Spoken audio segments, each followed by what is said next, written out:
பிஸ்மில்லாஹிர்ரஹ்மானிர்ரஹீம். சூரத்துல் பக்கரா வசனம் 105. வேதம் கொடுக்கப்பட்டவர்களில் நிராகரிப்பவரும் முஸ்ரிக்கீன்களாகிய இணை வைப்பவர்களும் உங்களது ரப்பிடமிருந்து எந்த நன்மையும் முஃமின்களாகிய உங்கள் மீது இறக்கி அருளப்படுவதை விரும்பவில்லை. எனினும் அல்லாஹ் தான் நாடியவருக்கு தன்னுடைய ரஹமத் என்னும் அருளை சொந்தமாக்குகிறான். மேலும் அல்லாஹ் மாபெரும் கிருபையுடையவன். ஏதாவது திருவசனத்தை நாம் மாற்றிவிட்டால் அல்லது அதனை மறக்கடித்து விடுவோமாயின் அதனை விட சிறந்த ஒரு திருவசனத்தை அல்லது அது போன்றதை நாம் கொண்டு வருவோம். நிச்சயமாக அல்லாஹ் அனைத்து பொருட்கள் மீதும் பேராற்றல் உடையவன் என்பதை நபியே நீர் அறியவில்லையா? நபியே, வானங்கள் மற்றும் பூமி ஆகியவற்றின் ஆட்சி அதிகாரங்கள் நிச்சயமாக அல்லாஹ்வுக்கே உரியன என்பதை நீ அறியவில்லையா?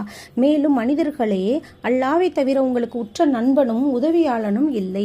இதற்கு முன்னர் மூசாவிடம் தேவையற்ற கேள்விகளை வினவப்பட்டது போன்று முஹ்மின்களே, நீங்கள் உங்கள் தூதரிடம் வீண் கேள்விகளை கேட்க விரும்புகிறீர்களா? எவர் இறை நம்பிக்கைக்கு பதிலாக நிராகரிப்பை ஏற்றுக்கொண்டாரோ திட்டமாக அவர் நேரான வழியை தவறிவிட்டார்.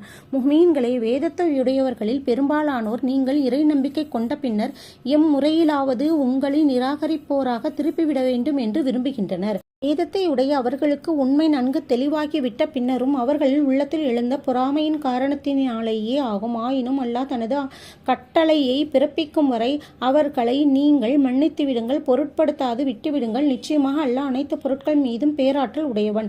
மேலும் நீங்கள் தொழுகையை கடைபிடியுங்கள், ஜக்காத்தை கொடுங்கள். மேலும் இறப்புக்கு முன்னதாக உங்களுக்காக நீங்கள் என்ன நற்செயலை அனுப்பி வைக்கிறீர்களோ அதனையே அல்லாஹ்விடம் மறுமையில் அடைந்து கொள்வீர்கள். நிச்சயமாக அல்லாஹ் நீங்கள் செய்பவற்றை உற்று கூர்ந்து பார்ப்பவனாக இருக்கின்றான். இன்னும் யூதர்களோ அல்லது கிறிஸ்தவர்களோ இருப்பவரை தவிர மற்றவர்கள் சுவனம் நுழைய மாட்டார்கள் என்று கூறுகின்றார்கள். அது அவர்களது வீண் எண்ணமே. நீங்கள் உங்களது கூற்றில் உண்மையாளர்களாக இருப்பின் உங்களது ஆதாரத்தை கொண்டு வாருங்கள் என்று நபியை நீர் கூறுவீராக. உண்மை அவ்வாறன்று. எவர் உள்ள தூய்மையுடன் நன்மை செயலை முற்றிலும் செய்கின்ற நிலையில் தன் முகத்தை அல்லாஹ்வுக்காக ஒப்படைத்து விடுகின்றாரோ அவருக்குரிய நற்கூலி அவருடைய ரப்பிடம் அவருக்கு உண்டு. மேலும் அவர்களுக்கு மறுமையில் எத்தகைய அச்சமும் இல்லை. இன்னும் அவர்கள் கவலையுறவும் மாட்டார்கள். யூதர்களும் கிறிஸ்தவர்களும் தத்தம் வேதத்தை படித்துள்ள நிலையில் கிறிஸ்தவர்கள் எந்த அடிப்படையிலும் உள்ளவர்கள் அல்ல என்று யூதர்கள் கூறுகின்றனர். யூதர்கள் எந்த அடிப்படையிலும் உள்ளவர்கள் அல்ல என்று கிறிஸ்தவர்களும் கூறுகின்றனர். இவ்வாறு வேதத்தை அறியாத இணை வைப்பவர்களும் இவர்களின் கூற்றை போன்றே கூறுகின்றனர். ஆனால் இவர்கள் தர்க்கம் செய்து கொண்டிருக்கும் இதை பற்றி மறுமையில் அல்லாஹ் இவர்களுக்கிடையே தீர்ப்பளிப்பான். மேலும் அல்லாஹ்வுடைய மஸ்ஜித்துக்குள் அவனின் திருப்பெயர் துதிக்கப்படுவதை தடுத்து அவற்றை பாழ்படுத்துவதில் முயன்று கொண்டிருப்பவனை விட பெரிய அநியாயக்காரன் யார்? இத்தகையோர் அச்சமுடையவர்களாக அல்லாமல் அவற்றுள் நுழைந்திட அவர்களுக்கு தகுதி இல்லை. அவர்களுக்கு இவ்வுலகில் இழிவும் மறுமையில் அவர்களுக்கு மகத்தான வேதனையும் உண்டு. அன்றியும் கிழக்கும் மேற்கும் அல்லாஹ்வுக்கே உரியன.